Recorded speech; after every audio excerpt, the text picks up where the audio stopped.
नेता प्रतिपक्ष श्री उमंग सिंगार के द्वारा पुनः चरित्र हनन का और झूठ का झुंझुना बजाने का कुत्सित प्रयास किया गया और हास्यास्पद और विरोधाभासी है कि जो उमंग सिंगार स्वयं विभिन्न आरोपों से घिरे हों, वो आज दूसरों पर आरोप लगा रहे हैं। मैं याद दिला दूं कि ये वही उमंग सिंगार हैं जो 15 महीने की कमलनाथ सरकार के दौरान अपने ही मंत्रालय में खरीद फरोख्त, ट्रांसफर, पोस्टिंग ऐसे अनेकों मामलों में करोड़ों रुपए के भ्रष्टाचार के आरोपी थे।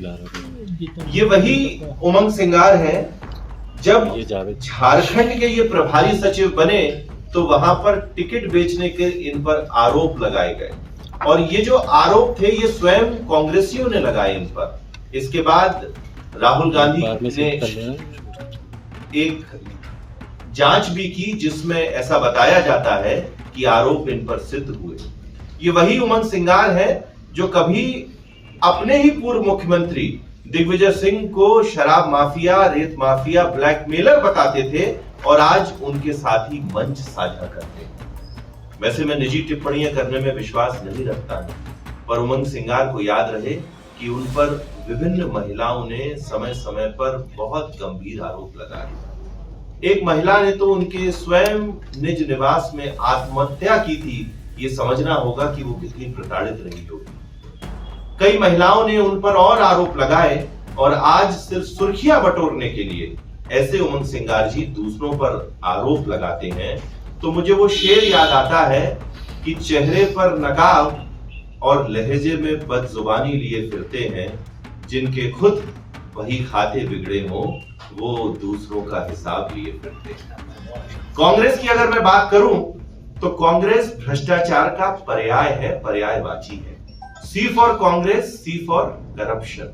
और कांग्रेस के प्रथम परिवार के जो जितने जी हैं, राहुल जी, सोनिया जी, प्रियंका जी और जीजा जी, ये सभी विभिन्न गंभीर भ्रष्टाचार के मामलों में या तो अदालत से जमानत पर रिहा है या रोज ईडी और यूडब्ल्यू के चक्कर लगाते हैं। ऐसी कांग्रेस आज भारतीय जनता पार्टी को, जिसकी जीरो टॉलरेंस की पॉलिसी है, भ्रष्टाचार को रोकने के पाठ पढ़ा है।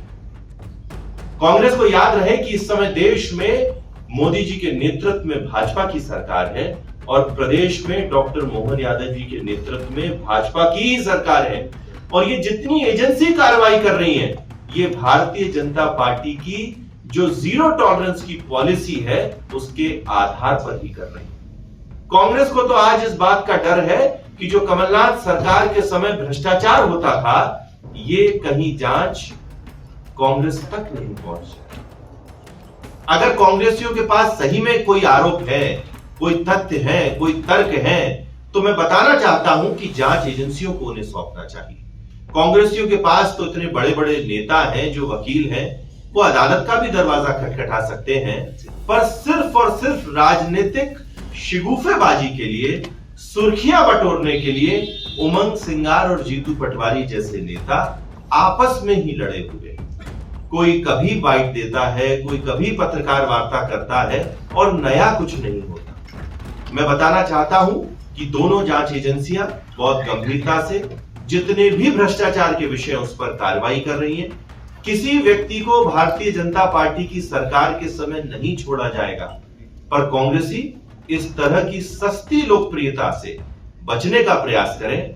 और ये देश बाबा साहब के संविधान से चलता है, कांग्रेस के प्रथम परिवार के निवास से लिखी हुई किसी किताब से नहीं। इसलिए संविधान में जो जांच एजेंसियां हैं, जो न्याय प्रक्रिया है, कांग्रेस अगर कुछ उसमें सौंपना चाहती है तो सौंपे, नहीं तो स्वयं अपने आप को सुर्खियों में लाने के लिए ये जो बयानबाजी की जा रही है ये निंदनीय है। मैं पुनः बताना चाहता हूं, जीरो टॉलरेंस की नीति पर सरकार चल रही है, किसी को नहीं रोका जाएगा। अब कांग्रेस के द्वारा जो आरोप लगाए गए हैं, बहुत डिटेल में तो नहीं जाऊंगा, पर मैं सिर्फ एक छोटी सी बात से बताता हूं कि कितनी आत्मविरोधाभासी आरोप कांग्रेस लगाती है। कांग्रेस की जो दस्तावेज दिया गया है उसमें एक जो नाम आता है वो स्वयं एक कांग्रेस के नेता का है और हास्यास्पद है कि उमंग सिंघार उस पर आरोप लगा रहे हैं। तो ये कांग्रेस को बताना चाहिए कि जो कमलेश बघेल हैं उनका कांग्रेस से क्या नाता है, वे किस गुट से आते हैं और किस गुट से अपना बैर निकालने के लिए आज उमंग सिंघार उनका नाम ले रहे हैं। तो तथ्यहीन, तर्कहीन और कूटरचित तथ्यों और तर्कों के साथ आज उमंग सिंघार आए हैं। उनका प्रयास सिर्फ और सिर्फ सुनियोजित षड्यंत्र है, इसके अलावा और कुछ नहीं। आशीष जी